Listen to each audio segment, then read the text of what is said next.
Sur les hauteurs du Nagorno-Karabakh, près de la capitale, un poste militaire abandonné. L'armée azerbaïdjanaise fait visiter ce qu'elle décrit comme une ancienne position arménienne, un bunker, des notes, quelques signes de présence récente.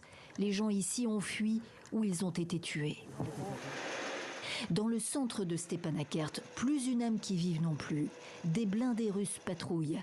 Image du ministère russe de la Défense publiée ce mardi. Message, la mission russe est toujours active dans la capitale du Nagorno-Karabakh, sans incident ces dernières 24 heures. Du bon travail, récompensé par des médailles. Un membre des forces armées réitère l'objectif. Créer les conditions permettant aux habitants de retourner chez eux, sur leurs terres, et de vivre en paix et en harmonie.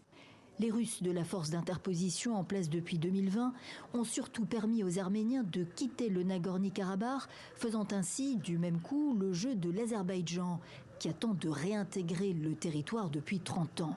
Dernier bus parti lundi, plus de 100 000 personnes, toute la population quasi désormais passée en Arménie.